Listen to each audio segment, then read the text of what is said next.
Nearly 1 in 3 crashes in America involves distracted driving. And get this, 77% of drivers under 40 admit they use their phones behind the wheel. Joining us now with a new twist on tackling distracted driving is John Way. He's Director of Customer Experience and Transportation Research for State Farm Insurance. John, we all know it's dangerous. Why can't we stop? Yeah, Mitch, it's a great question, man. It's an important question and one that we're actively thinking about here at State Farm.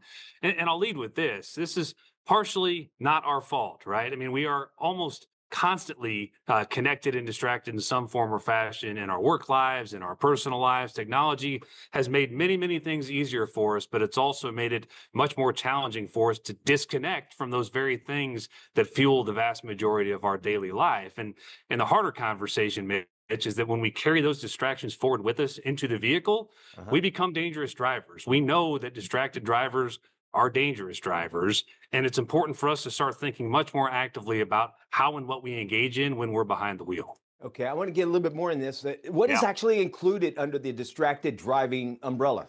Yeah, it's a great question because I think most of us pretty readily go to cell phones and how and where folks are using cell phones these days in the vehicle. You know that's not safe, but there are a lot of other things that we're all actively doing that are equally unsafe, even if we're not actively thinking about that. 44% of us scroll through music playlists, 45% of us type in GPS addresses. 28% of us manually interact with our cell phone apps, and perhaps the most concerning one to me, Mitch, 21% of us, or nearly 1 in 5, admit to reading or sending emails while we're driving a vehicle. And I don't know about you, but when I'm reading an email, I'm pretty into that email. I'm not so much looking at the roadways. And Yeah. so it's not just the phones. There are a number of things, and let's take it even past digital. Eating food while in the car can be a distraction. Talking to your teenagers in the rear seat can be a distraction. There are a lot of things that we think about, both digital and non-digital, that can be really distracting. Should be doing this interview with my head like this, head hung in shame, because you said a lot of stuff, and you said right, we all are doing it. We're But all if doing it. that danger is there, basically, what will motivate people to stop? What's going to make this make people change?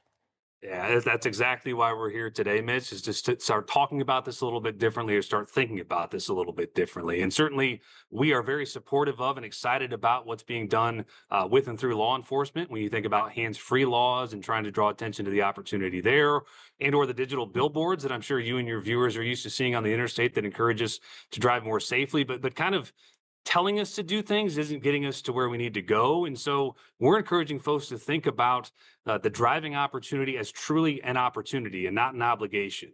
And it's an opportunity to disconnect from all of the crazy that we feel throughout the course of the day and really reconnect with ourselves. That feels maybe like a reach and a little bit foreign to us, again, because we are so connected throughout the course of the day.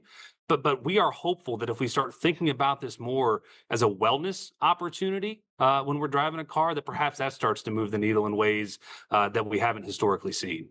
John, folks need to find out more information. It's very important. Where do they need to go?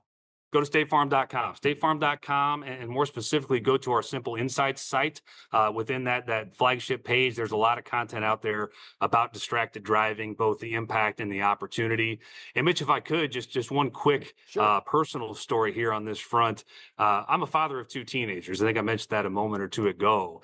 And anybody who has children knows that they're always listening. They've been listening and watching and observing us from a very, very young age. And I'm finding as they're rounding into these teenage years, they're paying even more attention. And so as we're thinking and talking about limiting our own distractions in the vehicle and being better drivers, I think those of us as parents also need to realize what a wonderful educational opportunity that is. And this group of teenagers, of younger drivers, they're the ones that are most susceptible to the new distractions and are most digitally native and used to these types of things. Let's show them a better way. Let's show them a different way, that when we get behind the car, it's not only okay to disconnect, it's what we should be doing. And I think if we start to role model that behavior, Mitch, we'll start to see more of it on the roadways. Thank you, John. And we'll post this information on our website at lflashlatino.com.